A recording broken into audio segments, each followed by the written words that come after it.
Welcome to the Sherman Report. Here's Peter Sherman.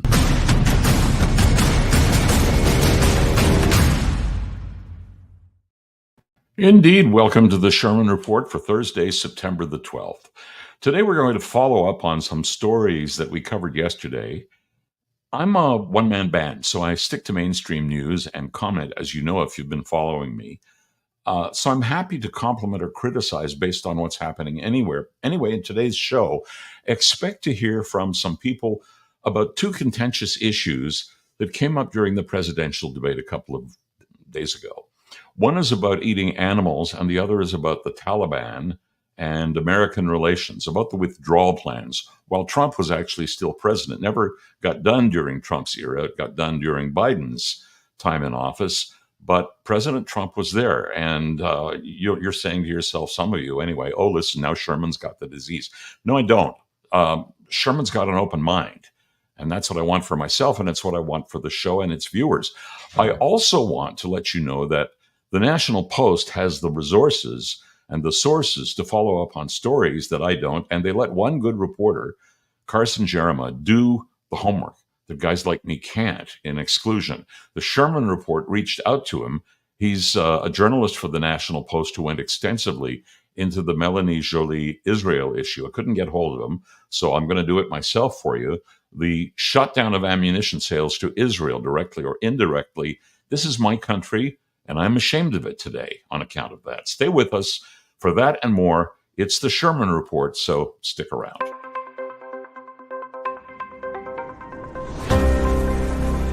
You're with the Sherman Report. Daily news commentary live at 5 p.m. Video version live at X, YouTube, and Facebook. Here's Peter Sherman.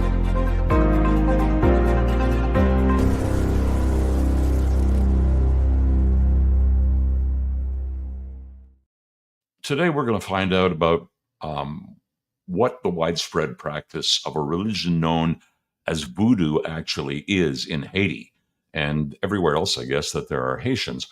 All of you incredibly brilliant people, and for those who don't get the sarcasm in my voice, you're not really that brilliant. You're actually pretty thick. And I'm talking to you if you're one of the people who thought those menus featuring dog stew and cat fricassee or whatever on the internet were funny. They're not funny. Voodoo as a religion is actually demonic. It does use domestic animals for sacrifice. And people do eat cats as part of the religion, and sometimes just to feed themselves in a place where there is basically no food. Haiti is one of those places. It's devoid of any supports. I have a clip of a young Haitian woman telling us about that. She lives in the United States. She doesn't have a Haitian French accent because she came as a little girl, but she talks about her dad. So it is not at all inconceivable that Haitians who have crossed into the United States through the open parts of the southern border and were then bused to places like Springfield, Ohio, could be kidnapping dogs and cats and killing them for sacrifices or eating them for food. You think I've bought in and caught the Trump craziness? Sorry, no. Yeah, he's a bit weird. I'm not going to deny that, but he isn't making the stuff up. I went looking for information, and if you go looking for information and it's there, you find it. And I found it posted on TikTok by this Haitian American mom. Here she is, a born American, and listen to her carefully. My father immigrated from Haiti to the United States in the late 60s as a teenager, and I want to talk about these recent comments about the Haitians in Springfield, Ohio. First, I want to say my father and I are now estranged, but I did know him in my very, very young years, and when he immigrated, he was one person, and they weren't sending, thousands of Haitians in one area. He wasn't eating people's pets, and he didn't practice voodoo. But he did say that most of the island, the majority of the island, does practice voodoo. The reason they eat cats is for two reasons. Number one is survival. This is the poorest country in the Western Hemisphere. You can't just go to a food bank like you can here, or just go to McDonald's and get some free or cheap food. Unless, of course, there's a Christian missionary there. People in the United States have a really hard time imagining that type of thing, but it is true. Second, they do animal sacrifices for their religion, Voodoo. They make these animal sacrifices to these gods for different reasons. You can do your own research on this. Do I think voodoo is a demonic religion? Yes, I do. That doesn't mean, obviously, that doesn't mean that you hate these people. These people need prayer. But you can't just take over all these people from another country and expect it to work. Not to mention, it doesn't fix the problems of that country. And there's more people left in Haiti that we can bring over. It's not racist to acknowledge that this is a problem. It's not racist to talk about these things that are happening. This is not just white Americans saying this is black Americans. You can look at the people in Springfield, Ohio saying that this is happening. Y'all just want to joke about Trump and say that he's crazy for saying that this is happening instead of actually checking at all to see if this is happening. You want to make jokes about these things. Well, what if it were happening to you and your community? And no, it's beyond eating their pets, even though that is bad enough. And there goes TikTok. Stop with the damn pet menus on Facebook already. These are impoverished people doing the only thing they know how to do to survive. They pray to their gods. They eat what they can scrounge. No, it isn't nice. That's true. But it happens. And you people ridiculing it does not make it go away. So stop, okay? As for the question of what Kamala Harris was asked right off the top of that debate by ABC's David Muir, are Americans better off today than they were 4 years ago? She never answered it, but Trump did. Have a look and a listen. So she just started by saying she's going to do this, she's going to do that, she's going to do all these wonderful things. Why hasn't she done it? She's been there for 3.5 years. They've had 3.5 years to fix the border. They've had 3.5 years to create jobs and all the things we talked about. Why hasn't she done it? She should leave right now, go down to that beautiful White House, go to the Capitol, get everyone together and do the things you want to do, but you haven't done it and you won't do it because you believe in things that the American people don't believe in. You believe in things like we're not going to frack. We're not going to take fossil fuel. We're not going to do things that are going to make this country strong, whether you like it or not. Germany tried that, and within 1 year, they were back to building normal energy plants. We're not ready for it. We can't sacrifice our country for the sake of bad vision. But I just ask one simple question. Why didn't she do it? We're a failing nation. We're a nation that's in serious decline. We're being laughed at all over the world. All over the world, they're laughed. I know the leaders very well. They're coming to see me. They call me. We're laughed at all over the world. They don't understand what happened to us as a nation. We're not a leader. We don't have any idea what's going on. We have wars going on in the Middle East. We have wars going on with Russia and Ukraine. We're going to end up in a third world war, and it'll be a war like no other because of nuclear weapons, the power of weaponry. I rebuilt our entire military. She gave a lot of it away to the Taliban. She gave it to Afghanistan. What these people have done to our country, and maybe toughest of all, is allowing millions of people to come into our country. Many of them are criminals, and they're destroying our country. The worst president, the worst vice president in the history of our country. So you believe what you want when people say to me, well, Kamala won, or he's an asshole. He may be a bit of a strange dude, a lot of a strange dude on a personal level, all right. But I don't look at that in her or in him or in anybody. But I look for leadership. Sorry, but leadership is now in short supply in America. And if a vacuum in that commodity is created, someone is going to fill it. Someone, maybe someone who you'll like even less from a country that is not America, will step in. It always works that way. Read your history books. Peter Sherman, back in a moment.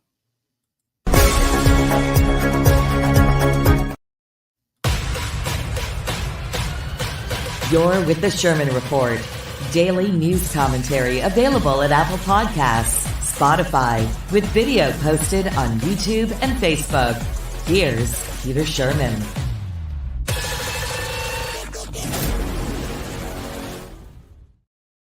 I almost ended the show early. Didn't mean to do that. I want to go on with a similar theme. There's a woman named Sage Steele. She's a former ESPN broadcaster, and she has her own podcast, as I do. She's been at it longer. She has access to all kinds of guests that we don't. I found a post about a minute in length from her show. She's with two guys who worked at the Trump White House, and one of them, corroborated by the other, tells a story about how Trump did indeed speak with the leader of the Taliban in Afghanistan as Trump wanted to begin preparing to withdraw U.S. troops and materiel from that war zone. It speaks to the fact that Trump did want to take Americans and their machines, their war machines, home from Afghanistan, and it also addresses how he was going to keep order. And I was talking about leadership. I've said that Trump is not my favorite person, but that I'd support him because he really is a leader. The last 4 years where Kamala Harris has tied herself to Joe Biden demonstrates something. It shows me that she is not a leader. She preps well for a debate. She throws nonsense out like Trump wanted to defund the police, and then she laughs at it. And she catches him because he does take the bait. I give you that. You watch and you listen to this, and then you call bullshit if you don't believe it. Two former White House guys who relate Trump's call with the Taliban leader. Here it goes. I'm gonna give you my favorite President Trump story. This is my number one favorite of all time. When we were negotiating with the Taliban, while President Trump was still the president, President Trump wanted to get out of Afghanistan, but he wanted a conditions-based withdrawal, meaning that you do what we tell you to do, and then we will start pulling troops back slowly as long as you abide by our rules. It's President Trump and Mike Pompeo, and they are talking to Taliban leadership in the room, and they had one translator in the room. President Trump looked at the Taliban leader and said this: I want to leave Afghanistan, but it's going to be a conditions-based withdrawal. And translator translated. And he said, if you harm a hair on a single American, I'm going to kill you. And the translator goes, and Trump goes, tell him. Yes. Tell him what I said. Tell him what I said. Reached in his pocket, pulled out a satellite photo of the leader of the Taliban's home and handed it to him. Shut up. Got up and walked out the room. There you go. Was he working correctly? Did he talk to the Taliban leader? I think so. So did Donald Trump say he was readying to withdraw American soldiers and machines of war from the Afghanistan area or not? Did he care about Americans in theaters, as they say? Yes, he did. And here are two guys attesting to how that went down. I've previously mentioned that I thought there were no winners in that debate, but it's important that we amplify whenever, wherever possible, what Kamala Harris is doing. Who is writing the crap that she delivers? She delivers it well, though, yeah? But where she's getting it from and why Trump, whatever you think of him, should be disbelieved when he discusses true American stories of which he knows. This is an odd and unaddressed aspect of all of this that we should be paying attention to. Back in one moment.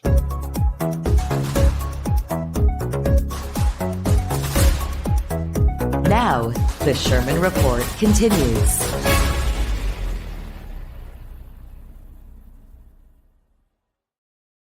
So I mentioned in the opening about the National Post expanding on the story about Mélanie Joly, our foreign affairs minister, and how she's cut off all ammunition sales. In fact, you can pretty well say all military sales directly and through the United States to Israel. And here are the headline and subheadline from Carson Jerema's column in today's National Post. Headline: Does Mélanie Joly know she works for Hamas? Subheadline: Israel has a right to defend itself, according to Trudeau and Joly, just so long as it isn't with military equipment or ammunition, or so long as it doesn't happen in Gaza. Now, it's tongue-in-cheek, but it's true, isn't it? Jerema suggests that the liberals like to say and maybe think they're siding with Israel, but he asserts that they repeatedly side with the terrorist thugs of Hamas. Trudeau has often affirmed that Israel has the right to defend itself. It's a lie. Jerema says the only right the government is standing up for is the right for Hamas to manipulate the West into turning against a democratic ally. We are or were a democratic ally of Israel's, no doubt about it. Jerema's column says Canada has avoided shipping non-lethal military equipment, including night vision goggles and armored vehicles, to Israel since 2018, so before any of this even happened. Tuesday, Mélanie Joly, his can't think but can talk foreign affairs minister, blocked the export of ammunition to the United States for transshipment to Israel. I did this story on yesterday's show, if you heard it or listened to it or saw it. Jerema says this is appeasement to forces within Trudeau's own caucus and to the NDP caucus that had been supporting the Liberals. I wonder what forces he's referring to. Think about it. You'll figure it out. Quote, "We will not have any form of arms or parts of arms being sent to Gaza, period. How they're being sent and where they're being sent is irrelevant," Joly said. And that, my friends, is, I suppose, Joly agreeing with the right of Israel to defend itself, you think? General Dynamics has a factory in Quebec. They make mortar cartridges that were being sent to America despite treaties with the United States. Trudeau better hope that Trump isn't elected. Oh, and don't say he won't be. It's a horse race now. We've called that relationship the relationship into question now, too, haven't we? Remember I told you about a flyer featuring an NDP candidate in the LaSalle, Imard, Verdun riding in Montreal that's up for election this Monday? They issued this election flyer with the candidate pictured in front of a Palestinian flag. I didn't tell you what the headline was on that flyer. Ready? "I'm voting for Craig Sauvé to stop genocide in Gaza." Foolish is not the correct word, but we'll be kind and use it. At this point, it's safe to say the Trudeau government, aided by the NDP, have dynamited Canada's relationship with Israel. How many have actually been killed in Gaza to date? 40,000, according to the Gaza Health Ministry, whatever the hell that is. We don't know how many were fighters. We don't know how many were civilians. How many actually did die, because why should we believe these people? They're not even welcome in similar regional countries or anywhere else in the world. Who accepts them? Save for one country in the entire world, Canada. God help us. When you're Hamas and you use the word genocide to describe what Israel is doing in Gaza, you have to contemporaneously say that Hamas uses schools and mosques and hospitals and places like that, whatever civilian areas it can, to ensure lots of human shields are there to unwittingly or knowingly martyr themselves for a ridiculous cause. They're never going to kill all the Jews in Israel. Never. And they're never going to take over historical Jewish land. Period. Full stop. And this time, Israel will keep going until it's basically done with finishing the Gaza job. Hear my words. There will never be a two-state solution. Hamas has made that abundantly clear. It's not Israel, it's Hamas. No two-state solution. They will never stand for it.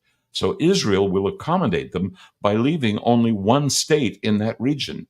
Guess which one? Jerema's story, and I believe correctly, suggests that Canada has put Canadian-Israeli relations into the burn bucket and is toying with the destruction of the Canada-U.S. relationship too. This is all about politics and by-elections and retention of Liberal power in them. Excellent reasons to vote the Liberals out as soon as possible, my view. It doesn't look like Conservatives, my choice, have any chance of success in the Montreal by-election on Monday. And much as I detest the idea of this NDP creep entering Parliament, that result, coupled with the Toronto St. Paul's loss, would really be a grand assault to Trudeau's government at a time when he can least afford it. Hamas wins here, but only Hamas. Hamas is not looking for a ceasefire, and conditions like hostage release are in the way of Israel stepping up. The entire conflict is about turning world opinion against Israel. Some of that has been successful, I admit, but the silent majority around the world is always there, and they detest everything about Hamas or any group like it. Let that not be mistaken for hate speech by me or anyone else on a religion, because that's not even close to correct. The only hate here is that of Hamas towards Israel and Jews generally. Mélanie Joly buys the terrorist version of events and changes Canada's foreign policy to mesh with Hamas objectives. She's working for them and not for us.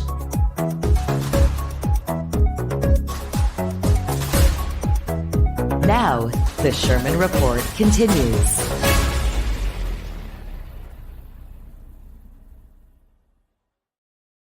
Have you noticed that the House of Commons hasn't even begun sitting for the fall session, and already the denouncements and negative statements from one party about the other are rising to a fever pitch?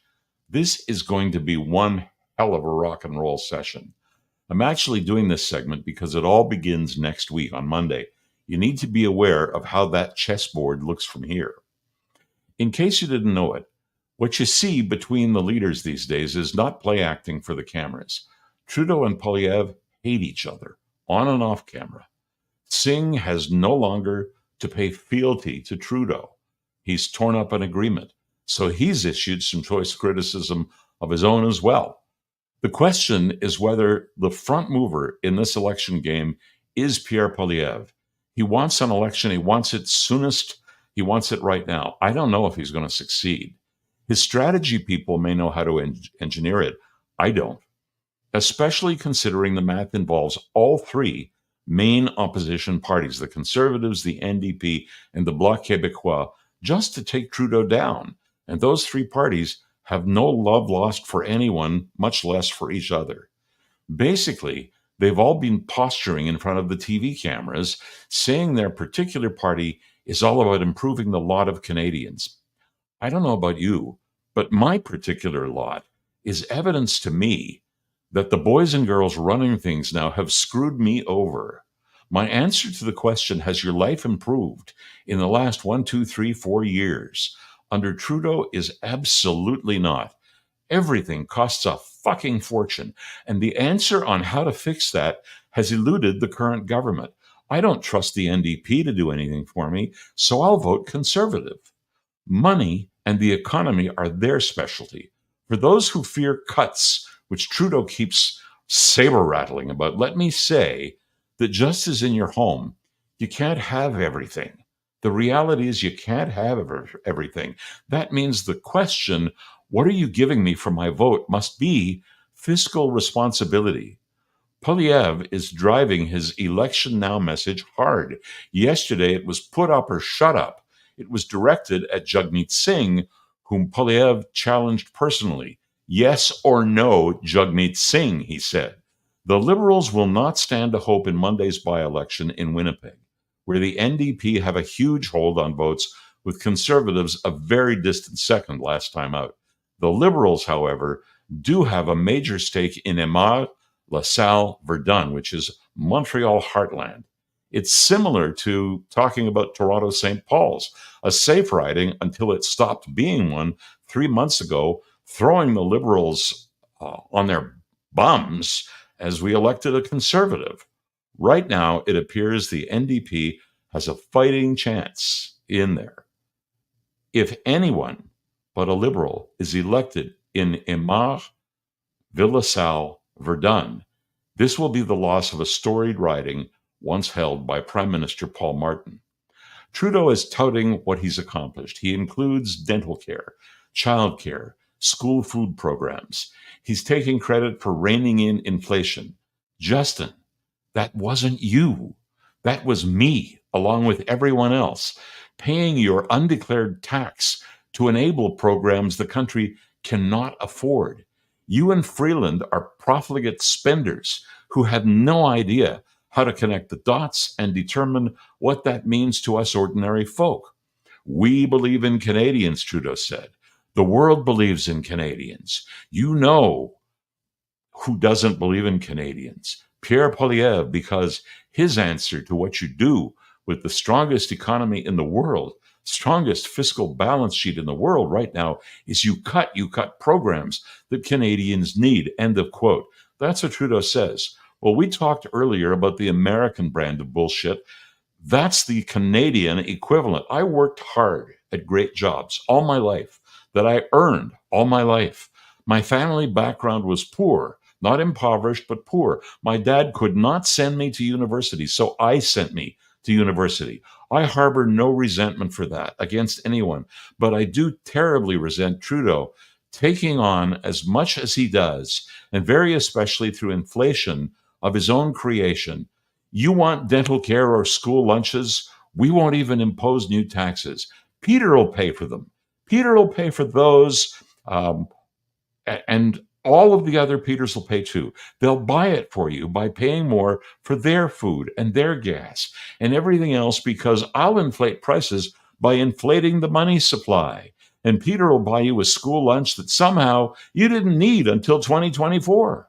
And you didn't need it because mom or dad until 2024 could afford to give that lunch to their kid for school, but had a harder time when you, Trudeau, drove the price of everything that went into that lunch to new levels.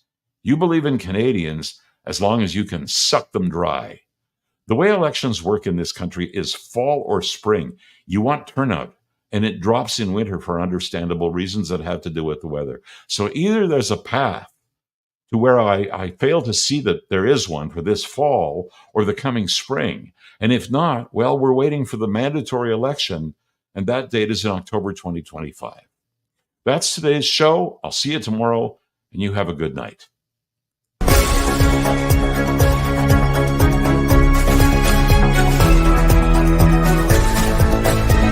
The Sherman Report, available on Apple Podcasts, Spotify, and the video version at YouTube, Facebook, and always at petersherman.com. Thanks for listening to The Sherman Report. If you'd like to connect with Peter directly, just go to petersherman.com.